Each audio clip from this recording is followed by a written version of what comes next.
fizeram uma coleção, eles eram botânicos, só que coletaram muito material também de biologia, peixes que foram descritos por pedido do Márcio para o Agassiz fazer isso, e ele fez muito bem, porque o Spix que ia fazer isso faleceu, então ele pediu para o Agassiz fazer. O Agassiz era realmente um cientista, nasceu... Isso, ele mesmo. Era uma dupla, Marx e Spix. Um mais para botânica, que era o Márcio, e o outro mais para zoologia, que era o Spix. Mas coletaram, levaram para a Europa para estudar, mas como o Spix morreu, ele teve que pedir, aí ele pediu para o Agassiz fazer esse trabalho, e o Agassiz fez esse trabalho. Tanto que na viagem, nós vamos ver, ele estava... Claro que ele se preocupava com a geologia, porque como suíço, ele conhecia muito bem ali, ele se interessou pelas geleiras, né? Lá dos Alpes e tudo, e como naturalista na época, ele não era um especialista como hoje, geólogo, zoólogo, botânico e assim por diante, não. Os naturalistas, aqui no Brasil, inclusive até os anos 50 era assim também, eles sabiam um pouco de tudo, eles estudavam geologia, mineralogia, paleontologia, zoologia, botânica e tudo, que era um conhecimento da natureza, eram os naturalistas, tá? Isso foi mudando com o tempo e hoje a gente os próprios biólogos formados agora não são igual os formados até os anos 50, porque eu cheguei a dar aula na Gama Filho para pessoas, já na década de 70, que ainda tinha o curso de História Natural, né? E aí eu dava geologia e mineralogia, um ano inteiro. Era um ano de geologia, um ano de mineralogia, um ano de paleontologia e um ano de petrografia. Saía meio geólogo, né? Saía meio geólogo. Depois, com as mudanças, hoje, ciências biológicas, minha filha fez ciência biológica, tem assim um semestrezinho de paleonto, um semestrezinho de geologia e pronto. E daí é só a parte mesmo da biologia. Então não dá para formar, como na época, uns semi-geólogos que davam para fazer o que precisava o Brasil, mas que com o tempo ficou precisando demais. E aí criaram os cursos de geologia. Bom, vamos passar para os slides.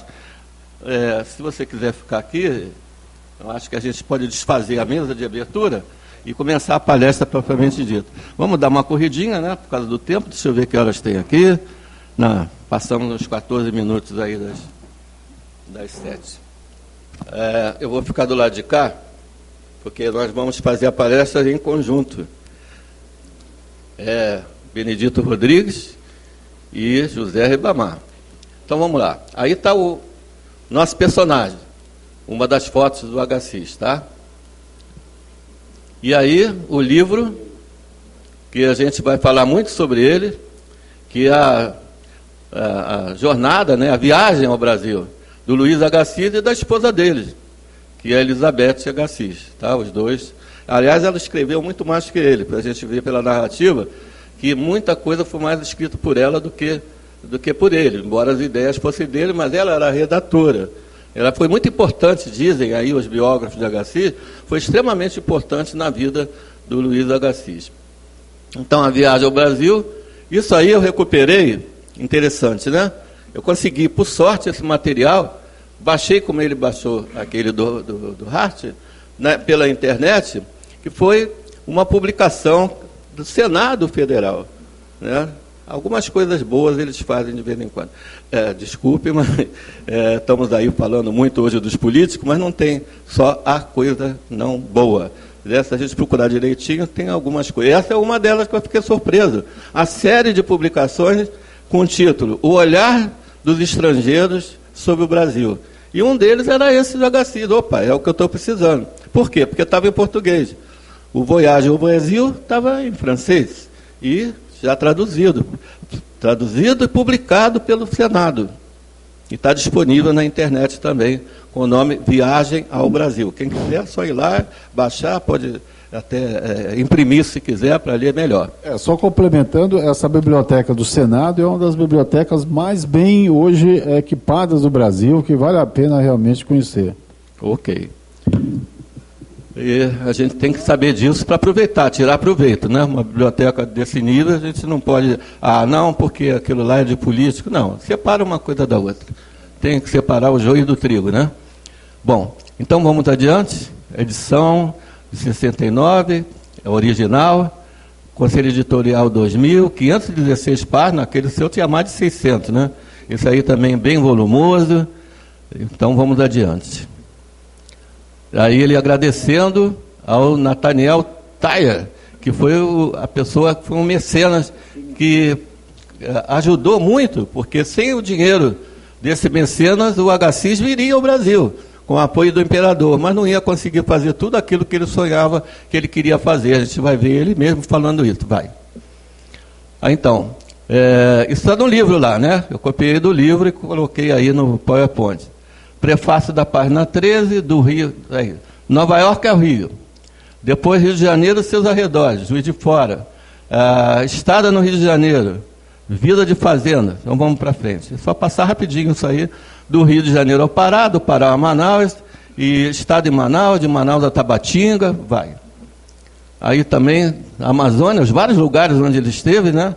Foi, voltou e tal. Esteve no Ceará, voltou para o Rio de Janeiro, Serra dos Órgãos, vamos mais. Depois a gente vai ver isso com detalhe. Os peixes voadores, durante a viagem ele viu esses peixes voadores, e aí ele descreve esses peixes voadores. Ele era muito interessado em peixes, como eu disse, né? Até porque o Márcios pediu para ele descrever os peixes coletados. Vai. Bom, isso aí pode passar, isso não tem assim. HCIS, ele escrevendo, o inverno de 1864, 65, o seu próprio HCIS falando, escrito pela esposa dele, claro. Senti a saúde tão abalada que os médicos me aconselharam abandonar todo o trabalho e mudar de clima. Houve quem lembrasse uma viagem à Europa, mas o interesse que deveria sentir o naturalista em se achar de novo no meio do ativo movimento científico do velho mundo constituía justamente um obstáculo. Não estava muito interessado. Não era aí que eu deveria procurar repouso para o espírito. Vai. Por outro lado, eu me senti atraído pelo Brasil por um desejo de quase toda a minha vida. Aos 20 anos de idade, quando eu era apenas um estudante, Márcios encarregou-me, por morte de Spix, da descrição dos peixes colecionados no Brasil por esses dois célebres viajantes. Desde então, veio repetidas vezes a ideia de estudar aquela fauna no seu próprio país. Ele estava estudando a coleção, mas ele queria vir aqui, estudar aqui mesmo. Sempre adiado, faltando, evidentemente, oportunidade, dinheiro, etc. Vai. O imperador do Brasil, Dom Pedro II, que se interessa, ele está falando na época, né?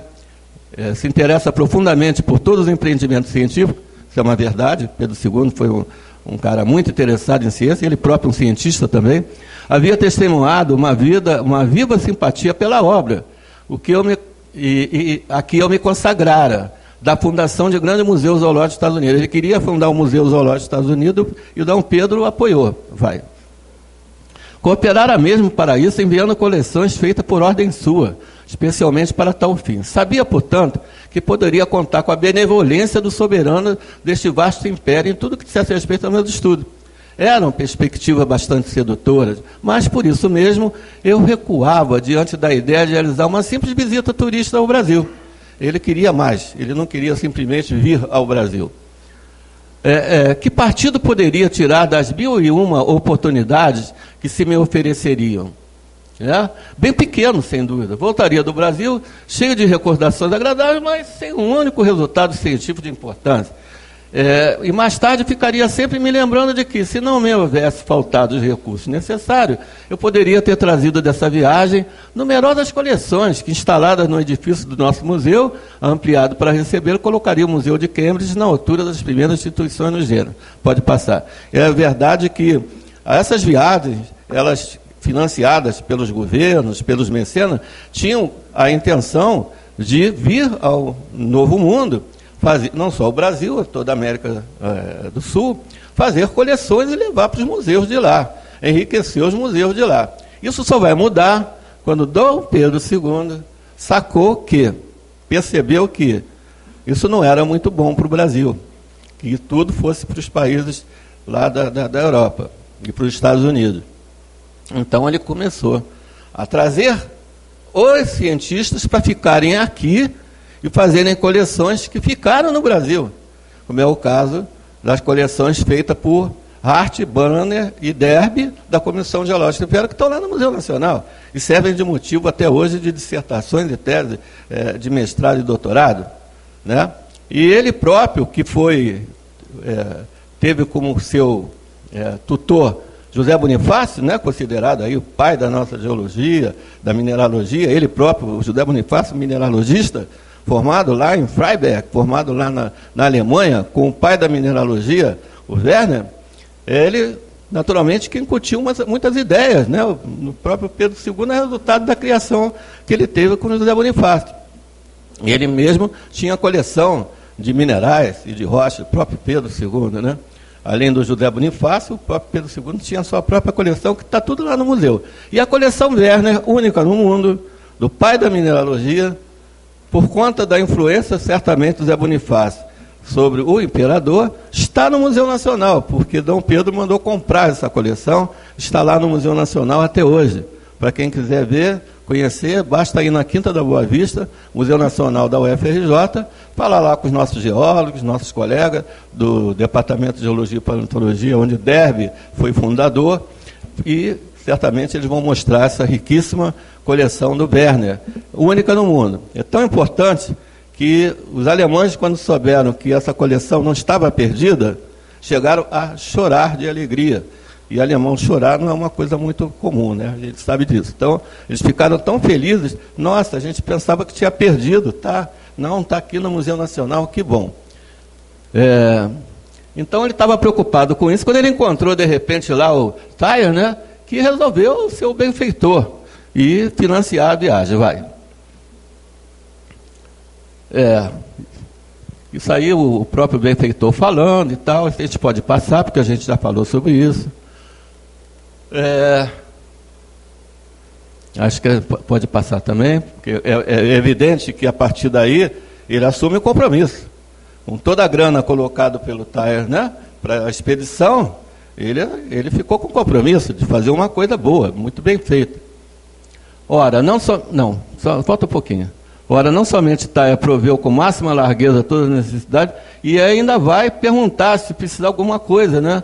Insiste, será que não falta nada? Olha que mecenas é isso. Se a gente estivesse aqui no Brasil, os nossos pesquisadores, cientistas, das nossas universidades, que ficam tendo que, desculpe a expressão, entre aspas, mendigar uma bolsa, um dinheirinho numa FAPERJ ou num CNPq para fazer uma pesquisa científica, se tivesse financiamento mais graúdo do governo ou até da iniciativa privada, certamente os resultados seriam outros. Os resultados não são tão, vamos dizer assim, como a gente poderia ter se houvesse mais verba, mais dinheiro. E a gente sabe que os nossos pesquisadores, que são professores das universidades públicas, da UERJ, da UFRJ, aliás, numa pesquisa, sabe, entre parênteses, feita na Inglaterra, coloca na América Latina a UFRJ como a sexta melhor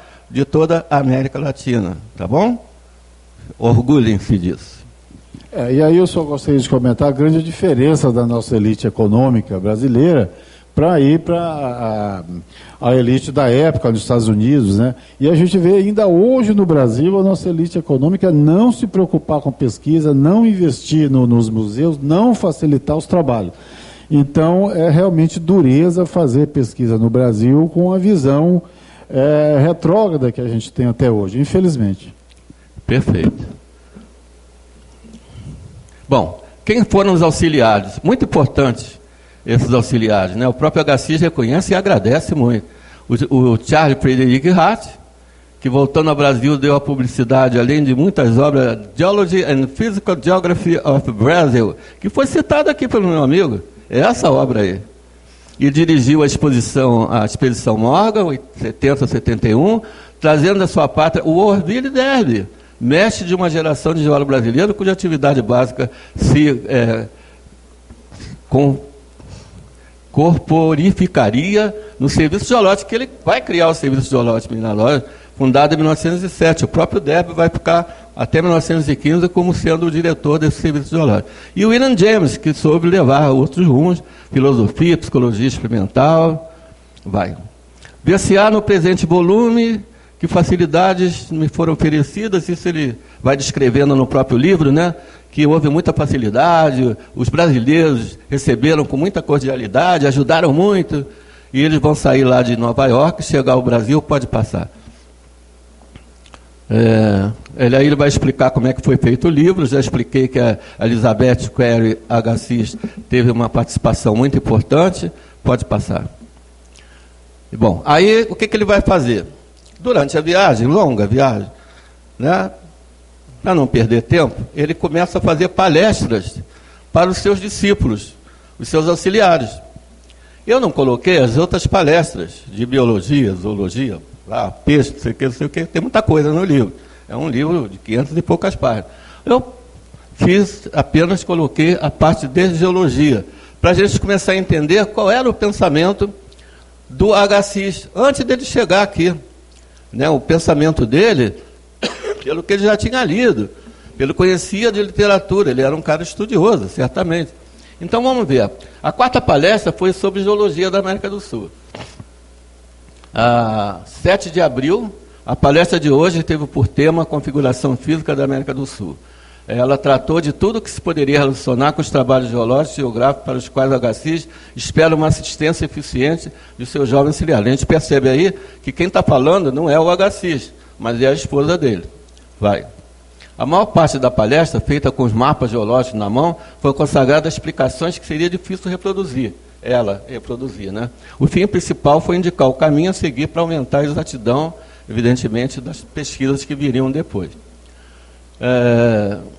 Aí pode passar. Bom, a extensão das noções gerais relativas à formação do continente. Aí ele vai falar sobre a formação da bacia do Amazonas, pode passar. Como há em vários pontos dessa planície rochas muito características, isso é o Agassiz falando, devemos, pelo menos para parte desses referidos terrenos, encontrar o fio que vem de outras regiões e tentar remontar seu ponto de partida. Esse fio, essas outras regiões, é lá nos Andes, que é onde se forma a bacia hidrográfica, pelo menos, do Amazonas. Como há em vários pontos dessa planície rochas muito características, devemos, pelo menos para parte desses referidos terrenos, encontrar o fio que conduz a sua origem. Ele estava preocupado em encontrar a origem daqueles terrenos geológicos da Amazônia, que ele ainda não conhecia, ele conhecia só de literatura. Pode ir. São eles o resultado da decomposição de rochas pelos agentes atmosféricos comuns? Ele perguntando.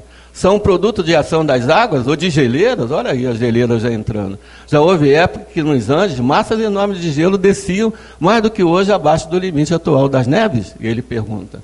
Aí eu coloquei uma foto lá das nascentes, né? Lá do Amazonas, do rio Amazonas, aí é realmente lá no alto, pode passar. Só para ficar